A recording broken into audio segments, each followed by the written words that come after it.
Hello guys, कैसे हैं आप? उम्मीद करते हैं कि आप सब खैरियत से होंगे, खुश होंगे। भाई देने जा रहे हैं वीडियो काफ़ी कमाल की है। दी किंग हु इन्वेड मलेशिया। काफ़ी भाई कमाल की वीडियो। अगर आपको पसंद आए तो लाइक और सब्सक्राइब जरूर कर लीजिएगा।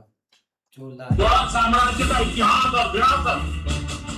The greatest empire in the south, the most powerful. The Cholas. Chola Empire, the great Cholas. The Chola Empire. आज के दिन से लगभग 1000 साल पीछे चला। ईयर 1025 साउथ इंडिया के एक पोर्ट नागपट्टिनम से लगभग 100 लकड़ियों के जहाजों का एक बेड़ा निकलता है। ये जहाज बंगाल की खाड़ी से होते हुए धीरे धीरे मले पेनिनसुला की तरफ आगे बढ़ रहे हैं। इनमें सवार हैं लगभग 3000 सैनिक, जिनके पास ना कोई नक्शा है ना कोई कंपस। यहाँ नेविगेटर्स के पास रास्ता ढूंढने के लिए है सिर्फ उस जमाने का समुद्री ज्ञान, तारों की स्थिति, हवाएं और मॉनसून पैटर्न्स। इसी दिशा में आगे बढ़ते रहो साथियों। सवार कर रहे इन सभी लोगों की मंजिल सिर्फ एक है। 2000 किलोमीटर से भी ज्यादा दूर श्री विजय नाम के समुद्री साम्राज्य का शहर कदारम। यह आज के दिन के मलेशिया के केदा स्टेट का रीजन है। इस मिशन में गलती की गुंजाइश बहुत बहुत कम है। एक गड़बड़ होते ही पूरा मिशन ताश के पत्तों की तरह ढह सकता है। अपनी आंखें खुली रखना, दुश्मन के जहाज हमें देख ना पाए। सबसे पहली बात, ये पूरा हमला सरप्राइज पर टिका है। अगर कदारम को एक दिन पहले भी खबर लग गई तो वो शहर बंद करके सीज की तैयारी कर लेंगे और ये 3000 सैनिक समुद्र के बीच ही फंस जाएंगे। दूसरी चीज, अगर कुछ भी गलत हुआ तो कोई मदद के लिए नहीं आएगा। अगले पूरे 1 साल तक कोई भी मदद करने वाला जहाज वहां से गुजरने वाला नहीं है। यानी ये 3000 लोग एक दूसरे देश के किनारे पर पूरी तरीके से अकेले होंगे। लेकिन इस कहानी में सबसे अजीब बात यह है कि जिस राजा ने पूरा हमला प्लान किया था वो खुद इस हमले में मौजूद ही नहीं था। वो राजा तो असल में हजारों किलोमीटर दूर अपनी राजधानी में बैठा था। मैं बात कर रहा हूं दोस्तों फेमस राजेंद्र चोल की, ऑल्सो नोन एज राजेंद्र चोला। राजा चोला, राजेंद्र चोला, ये नाम भारत की पहचान और गौरव के पर्याय है। इन्हें इंडिया का सबसे महान कॉन्करर भी बताया जाता है। पूरी इंडियन हिस्ट्री में हमें ऐसे बहुत कम इंडियन रूलर्स देखने को मिलते हैं जिन्होंने हजारों किलोमीटर दूर जाकर किसी और देश पर हमला किया हो, और ये हमला दोस्तों उन्हीं में से एक था। लेकिन सवाल ये आता है कि क्या ये हमला कामयाब हुआ? क्या अगले 2 हफ्तों में ये जहाजों का बेड़ा वो कर दिखाएगा जो भारतीय इतिहास में पहले कभी किसी ने नहीं किया था, या फिर ये 3000 से ज्यादा सैनिक बिना किसी मदद के, बिना किसी उम्मीद के समुद्र के बीच गायब हो जाएंगे? आज की वीडियो में जानते हैं दोस्तों चोल साम्राज्य की कहानी। ये कहानी शुरू तमिलनाडु से होती है, लेकिन असल में ये पूरे इंडिया की सबसे एम्बिशियस मिलिट्री कहानियों में से एक है। नमस्कार दोस्तों, इस कहानी को समझने के लिए हमें अपनी टाइमलाइन में करीब 10 साल पीछे जाना होगा।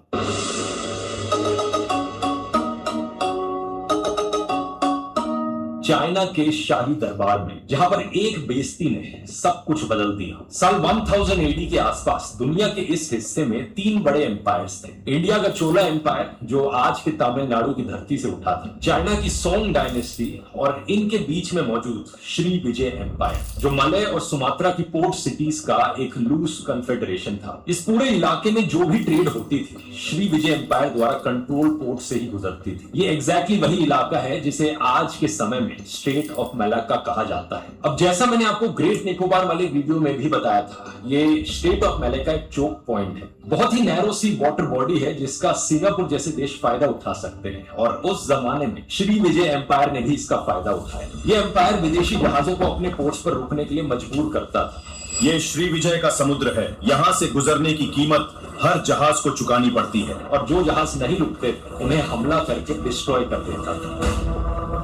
यानी श्री विजय इंडिया और चाइना के बीच के ट्रेड रूट पर एक टोल की तरह बैठा था, और इंडिया चाइना के बीच ट्रेड उसकी मर्जी के बिना नहीं हो सकती थी। अब इस टोल गेट का सबसे इंपॉर्टेंट और वेल्दी दरवाजा था कदारम का शहर, जिसके हाथ में कैम्फर और कीमती लकड़ियों का वो ग्लोबल बाजार था जिसकी साउथ इंडिया के मंदिरों और अमीर घरों में जबरदस्त डिमांड थी। अब टैक्स तक की बात तो फिर भी ठीक थी, लेकिन फिर श्री विजय एम्पायर ने बिजनेस से आगे बढ़कर चोल साम्राज्य का सीधा सीधा अपमान करना शुरू किया। चोलों की औकात, वे हमारे समुद्र में हमारी अनुमति के बिना एक पाल भी नहीं खोल सकते।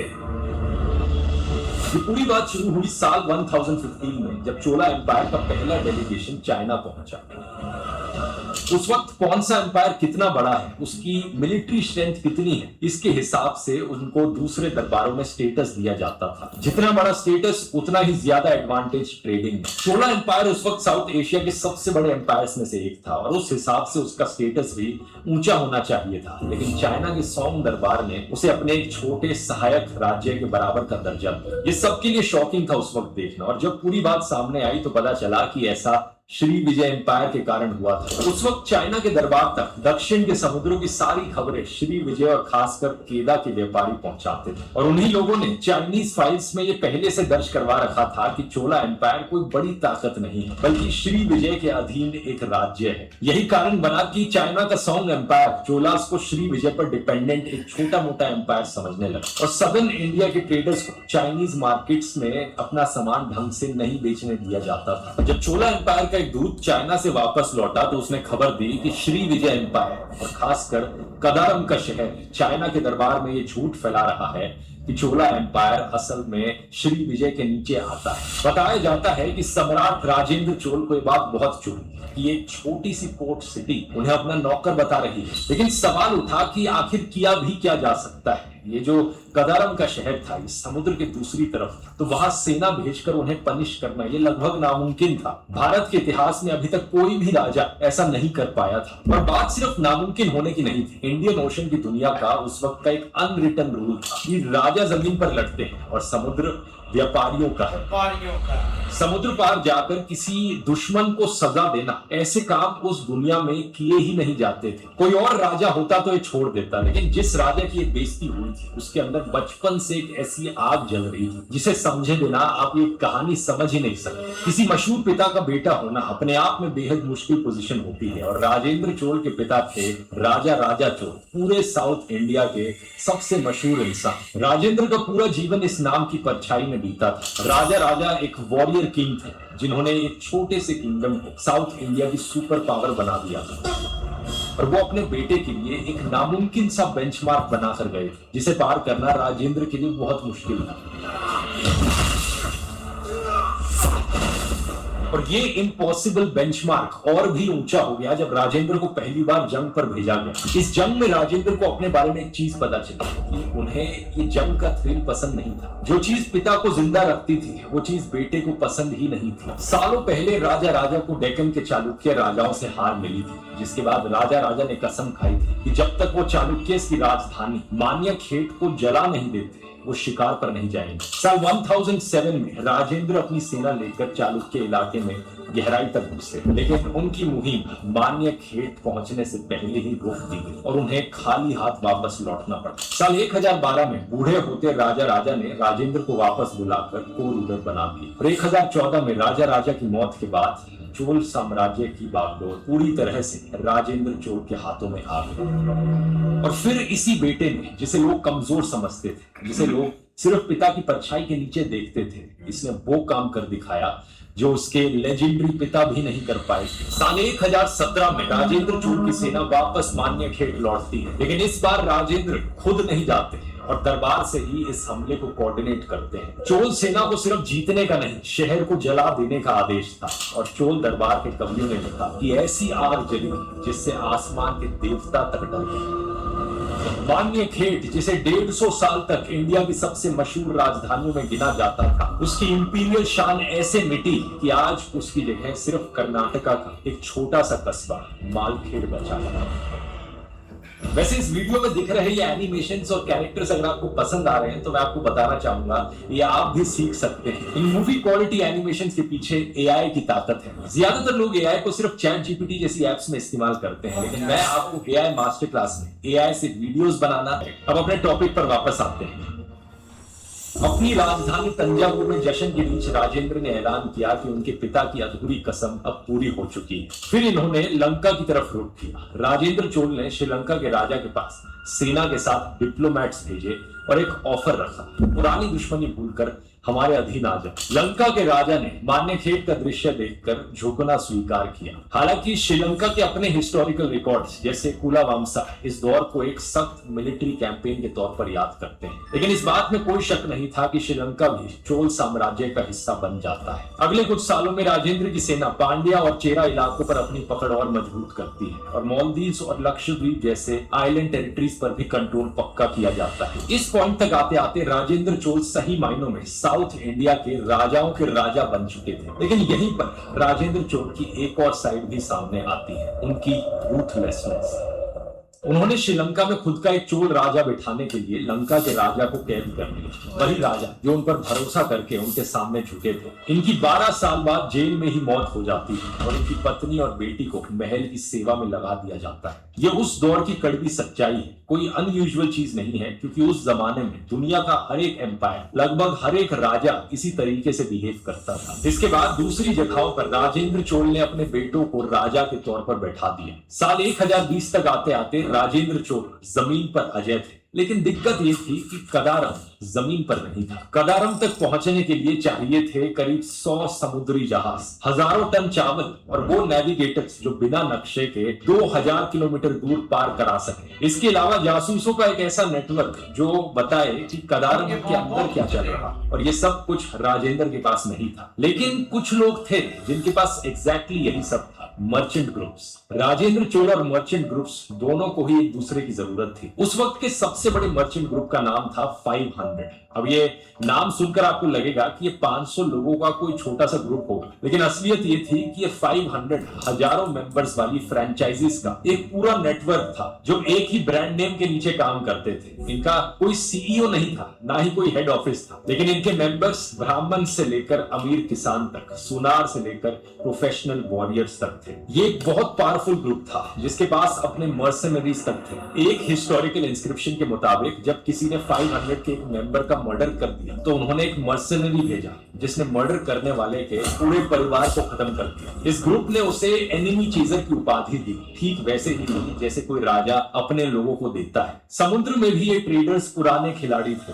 थाईलैंड के ताकुआपा में मिला एक तमिल इंस्क्रिप्शन बताता है कि कुछ south Indian merchants 9th century में ही बे ऑफ बंगाल के उस पार अपना बेस बना चुके थे, यानी कि राजेंद्र चोल के पैदा होने से भी पहले। और इनका कदारम के साथ अपना पुराना हिसाब था, कैम्फर, मसालों और कीमती लकड़ियों का, जो बाजार 500 चाहता था। कदारम उसके रास्ते में खड़ा था, यानी राजा के पास आर्मी थी और मर्चेंट्स के पास जहाज थे, नेविगेटर्स थे और ओवरसीज नेटवर्क था। यहाँ दोनों को ही कदारम शहर से कुछ ना कुछ चाहिए था, अपना स्कोर सेटल करना था। बस किसी चीज की कमी थी यहाँ पर, तो बस इन दोनों के बीच एक डील होने की। उस जमाने के हिसाब से दोस्तों, राजा और ट्रेडर्स के बीच इस तरह की पार्टनरशिप काफी यूनिक चीज थी। पहले दोनों को देखना था कि ये पार्टनरशिप काम करेगी भी या नहीं, और ये टेस्ट हुआ इतिहास के सबसे अजीब मिशन में, गंगा का पानी लाने का मिशन।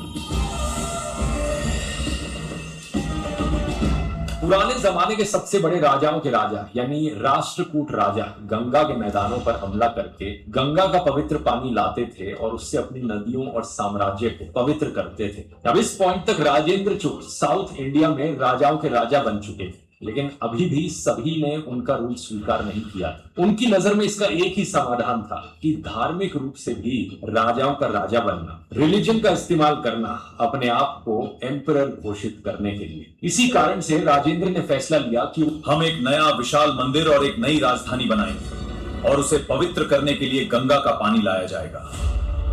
ये किसी पागलपन से कम नहीं था, क्योंकि इसका मतलब था कि कई सारे राजाओं से लड़ते लड़ते 2000 किलोमीटर दूर बंगाल में जाना सिर्फ गंगा का पानी लेने के लिए। डीप साउथ के किसी भी राजा ने पहले ऐसा कभी कुछ नहीं किया था। साल 1022 चोलास की विशाल सेना निकलती है, जो शायद उस वक्त साउथ एशिया की सबसे बड़ी सेनाओं में से एक है। ये सेना बंगाल की तरफ आगे बढ़ती है, एक के बाद एक जो राजा उसके सामने आया उसे हराती है,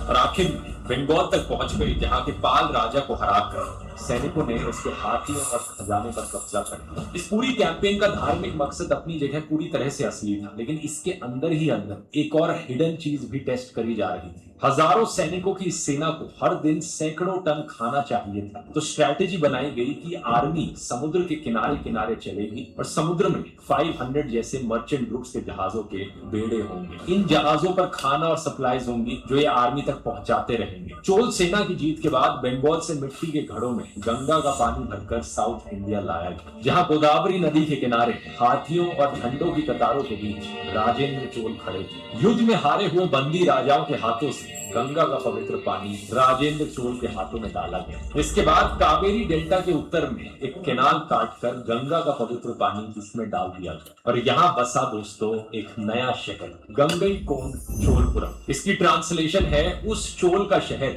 जिसने गंगा को जीता। इस जीत के साथ साथ अब वो रिहर्सल टेस्ट भी सक्सेसफुल हो चुका था। 500 के पास अब वो एक्सपीरियंस था जो दुनिया के किसी और मर्चेंट ग्रुप के पास नहीं था। दर्जनों आर्मी रेजिमेंट्स को महीनों तक सप्लाई करने का एक्सपीरियंस। अब चोल की सेना कदारम को सबक सिखाने के लिए तैयार थी।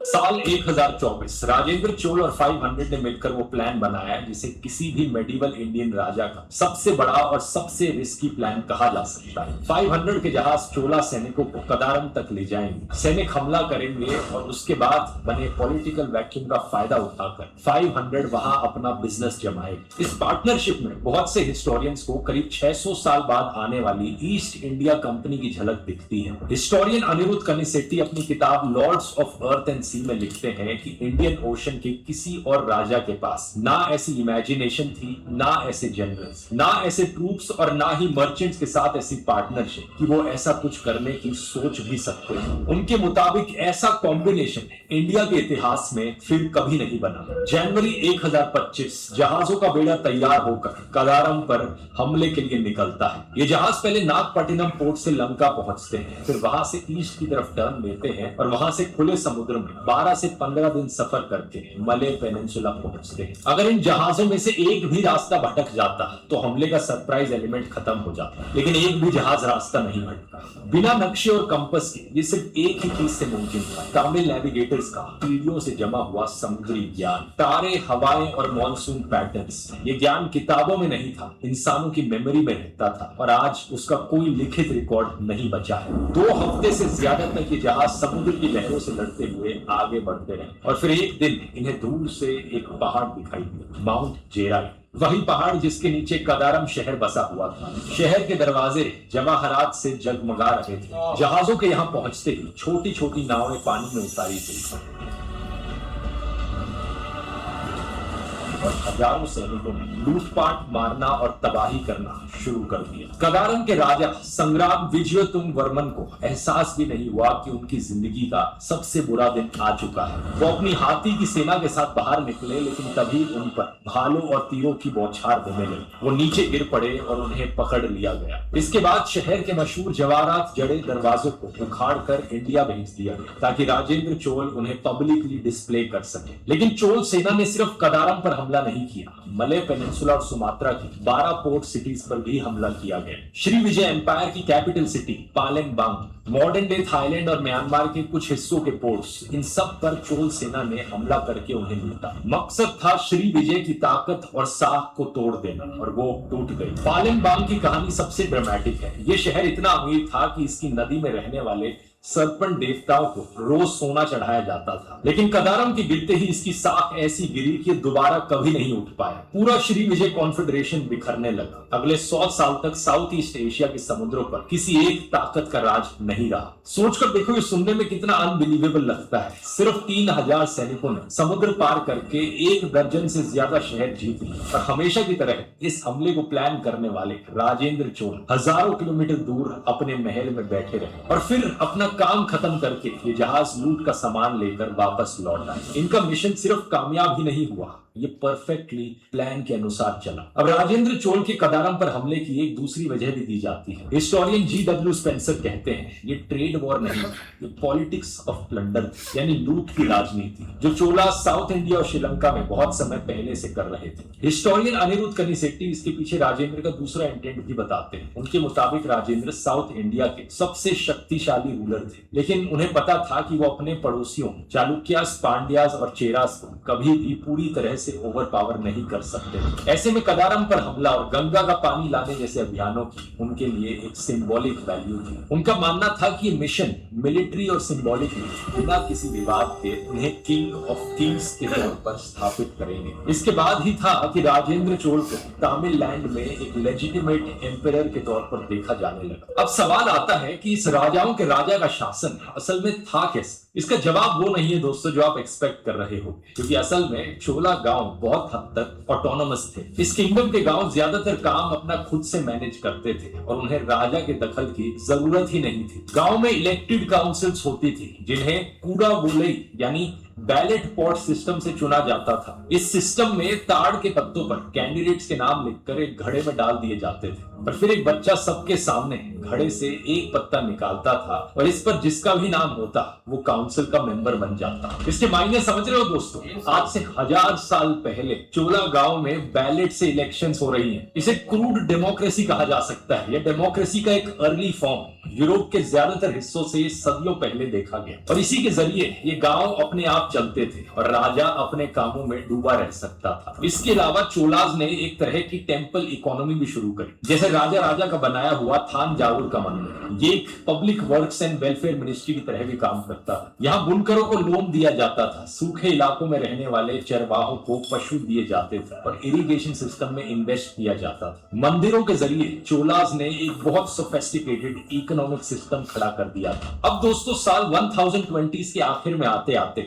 कुछ ऐसा हुआ जो हिस्टोरियंस को आज तक समझ नहीं आया है। वो राजेंद्र चोल जिनकी पूरी पहचान ही एक्सपेंशन और कॉन्कर करने की थी, उन्होंने कोई भी नया कैंपेन शुरू करना बंद कर दिया। हिस्टोरियंस इसके पीछे कई पॉसिबल कारण बताते हैं। शायद उनका खजाना खाली हो चुका या फिर शायद उनका युद्ध से मोह भंग हो गया था, लेकिन सच बात यह है कि असली वजह किसी को नहीं पता। उस समय के जो सर्वाइविंग हिस्टोरिकल रिकॉर्ड्स हैं हमारे पास, वो बस एक बूढ़े होते हुए राजा की तस्वीर पेश करते हैं जिसने अपने बेटों को उनके हाल पर छोड़ दिया और सबसे कटता चला गया। जिंदगी के इस आखिरी हिस्से में राजेंद्र चोल को सिर्फ एक इंसान के पास सुकून मिला, परवई, जो उनके महल में काम करने वाली एक साधारण महिला थी। परवई दरबार के उन चुनिंदा लोगों में से थी जिनके पास राजेंद्र को धोखा देने या मैनिपुलेट करने की कोई वजह नहीं थी, क्योंकि उनके बच्चे कभी गद्दी के दावेदार बन ही नहीं सकते थे। सोचकर देखो, साउथ इंडिया के सबसे ताकतवर इंसान भरोसा भी सिर्फ उसी पर कर पाते थे जिसे उनकी गद्दी से कुछ मिल नहीं सकता था। राजेंद्र ने परवई को एक विशाल खजाना सौंप दिया और परवई ठीक किसी चोला रानी की तरह मंदिरों में दान देने लगी। आखिरकार साल 1044 में राजेंद्र चोल की मौत हो जाती है। समुद्र जीतने वाले सम्राट चुपचाप इस धरती से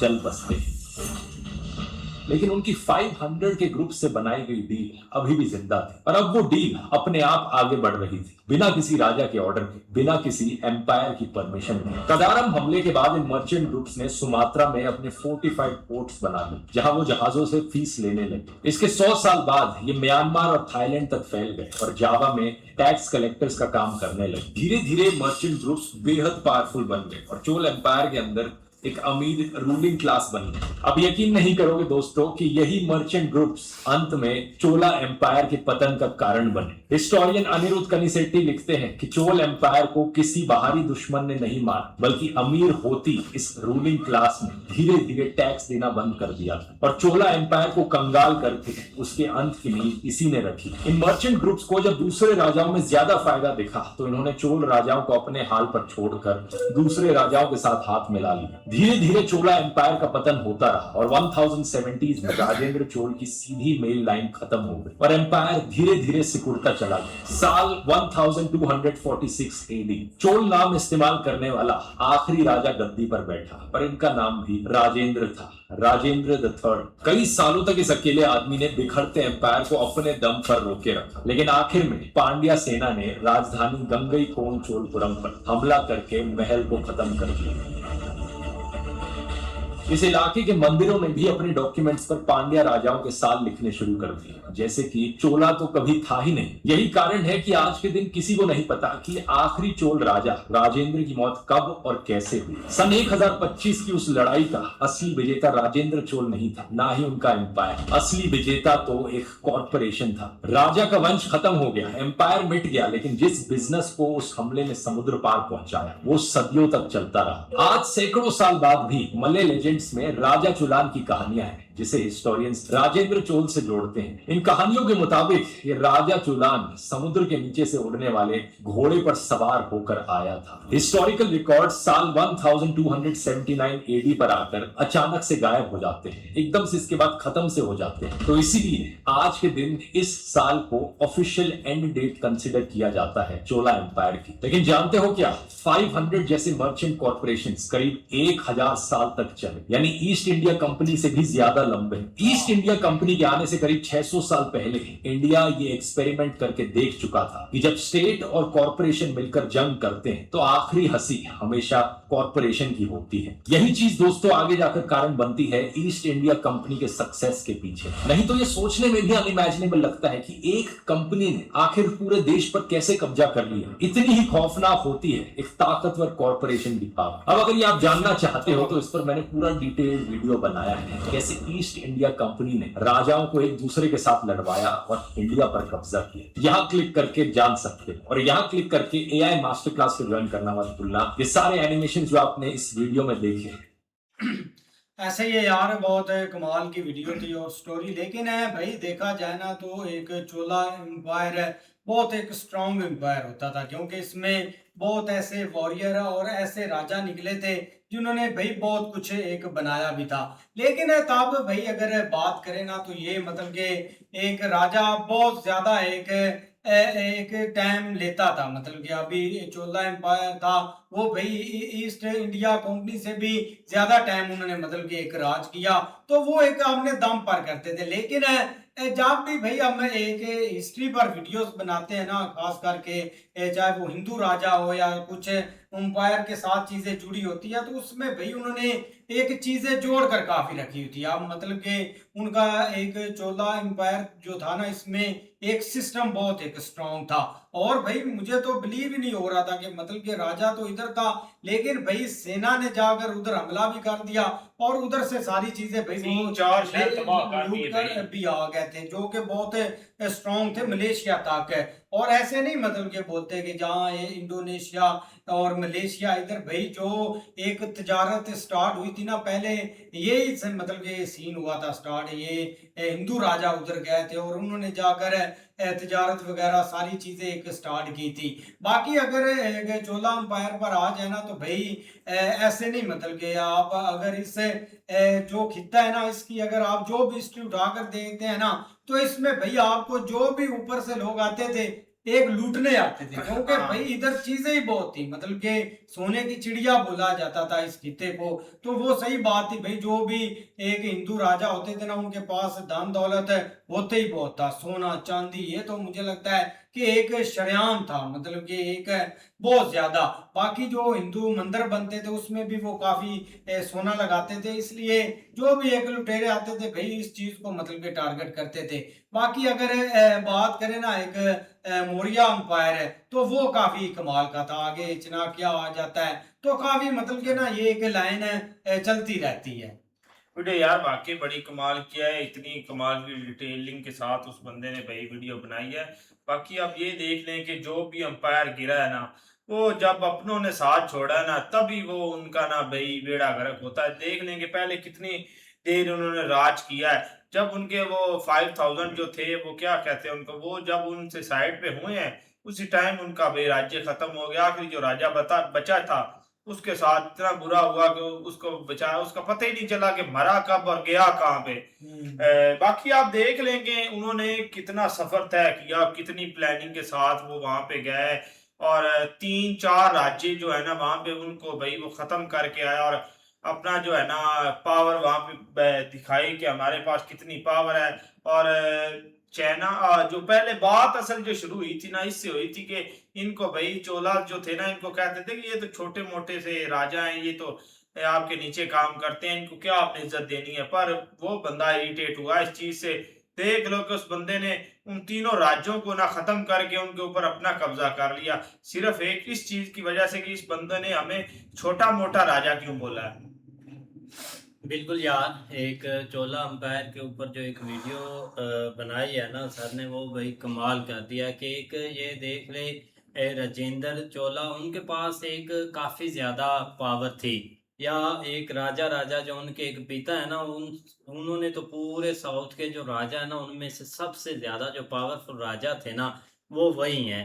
लेकिन ये कि एक जो सबसे मेन पॉइंट यही था कि उनका इंडिया से चलना इस जगह से और 2000 किलोमीटर का सफर तय करना है, जिसमें कोई एक गलती की गुंजाइश ही नहीं है। बगैर मतलब कंपास कोई चीज भी नहीं उनके पास। हाँ, रास्ता भी नहीं भटकना, या एक किसी इधर उधर भी हो गया तो सारा जो प्लान है ना वो एक खत्म हो जाएगा, या आगे उनको पता भी चलता है तो तभी। लेकिन ये कि उन्होंने एक पूरा जो प्लान कंप्लीट किया है ना उसमें किसी को पता भी नहीं चला, और 3000 जो एक सैनिक है ना उन्होंने ही जाके उधर एक कब्जा किया है। लेकिन उससे पहले एक लड़ाइयाँ होती आ रही हैं, या जो उनके एक दूसरे राजा के साथ या एक दूसरी जगह पे जाके एक कब्जा लेना, जैसे श्रीलंका, या ये उन्होंने इतने ज़्यादा अपने कंट्रोल में लाए, उसका यही एक रीज़न है कि वो एक बहुत एक पावरफुल राजा थे, या उनके एक साथ जो एक सेना थी ना वो काफ़ी स्ट्रांग थी। भाई वीडियो बहुत अच्छी है। ये चीज़ देखें कि राजेंद्र का वालिद जो राजा था ना, ज़ाहिर बात है भाई उसका एक टाइम उसके ऊपर था कि भाई हर बंदा उसको भाई जो है ना वो अच्छे तरीके से जानता था कि ये बंदा एक बहुत पावरफुल है। और ज़ाहिर बात है उसके बाद भाई जब राजेंद्र अपना के पास हुकूमत आई उसके वफात के बाद, तो ज़ाहिर बात है राजेंद्र ने भाई काफ़ी जो है वो अपना जो कंट्रियाँ हैं आस्ता आस्ता नज़दीक उनके साथ थी, तो ज़ाहिर बात है उनके ऊपर भाई उसने अपना उनके साथ जंग किया और उनको पता भी किया। लेकिन ये एक गलत बात है कि जैसे भाई उसने वो श्रीलंका वाले जो बादशाह था उसके साथ भाई उसने सारा बातें की और उसने बोल भी दिया कि ठीक है जैसा आप चाहेंगे वैसे ही होगा।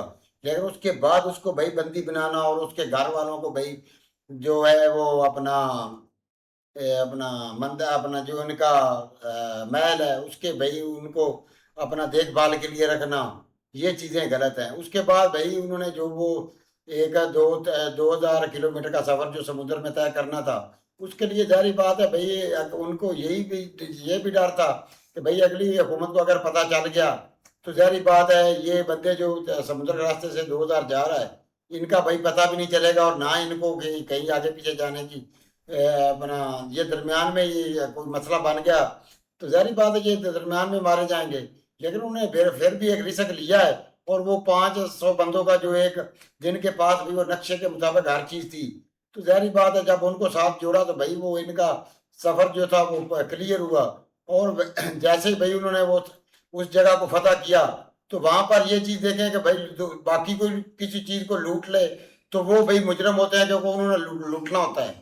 तो इन्होंने भी कोई शय वहां पर नहीं छोड़ी, वहां यहां तक इन्होंने दरवाजा भी वहां से उखेड़ लिया है।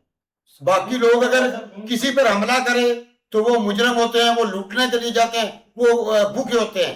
तो इन्होंने भूख वाला ही काम किया, उनका दरवाजा भी उखेड़ कर वो कश्तियों पर लोड करके वापस ले आए क्योंकि इनके पास धन था बहुत ज्यादा, इसलिए इन्होंने लूटा नहीं, से लूट कर सब कुछ ये भी लेकर आए। सोने का दरवाजा था।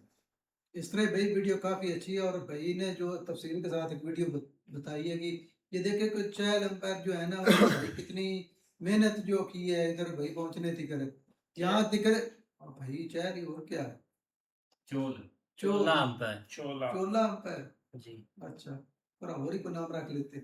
जी। बाकी भाई ये देखे कि उधर पहुंच कर जो भाई उन्होंने अपना जो उधर उनको हर चीज जो मिली है ना वो भाई अपने कब्जे में की और उधर लेकर गए। लेकिन ये देखें कि पहले तो वो नहीं करता, उसका बाला ये काम करता था, लेकिन बाद में जब वो खुद राजा बनाया गया तो तब भाई वो कामयाब भी हुआ गया। और यहाँ दिक्कत ये देख लो कि उधर कामयाब होकर भाई उसने जो उधर पहुंचना रुकावटें भी बनी है रास्ते में। यहाँ दिक्कत को जो अगले थे वो पैसे मांगते थे उधर से गुजरने के, अपना जो एक रास्ता उन्होंने इख्तियार किया था ना उधर से भाई गुजरने को उन्होंने पैसे ही मांगे कि हमें पैसे दें तो इधर से गुजर जाए। टैक्स टैक्स वसूल करते थे वो। लेकिन फिर भी वो उसने हिम्मत नहीं आ रही है कि अगर भाई वो अपने मकसद में कामयाब हुआ है वो। नहीं बिल्कुल ऐसे ही है, लेकिन ये है कि भाई हम जो है ना वो शुरू से हिस्ट्री के बारे में यही एक सुनते आ रहे थे कि भाई एक इन्वेडर इंडिया के अंदर या इधर इस खिते में आते रहे हैं और यहाँ से लूट लाट के जो है ना वो ले जाते रहे। लेकिन ये फर्स्ट टाइम है कि चोला अंपायर ठीक है, उन्होंने एक अपनी जो है ना वो दहशत फैलाई जरूर थी और एक तरह से उन्होंने भाई एक हर तरफ अपना नाम जो है ना वो चमकाया था, तो उसमें ये चीज़ भी भाई शामिल थी। लेकिन ये भाई मसले मसाइल उस वक्त चलते रहते, हर एक ताकत का उस वक्त भी बहुत ज्यादा नशा होता था कि भाई हम अपनी एक हाथ जो है ना वो बाकियों से हमने ऊंचे रखना है, तो इसलिए ये सारी चीजें जो है ना होती रही हैं। लेकिन भाई कमाल की उसने वीडियो बनाई। ऐसे ही है भाई, मिलता है नेक्स्ट वीडियो में, तब तक के लिए अपना ख्याल रखिए। Goodbye, take care.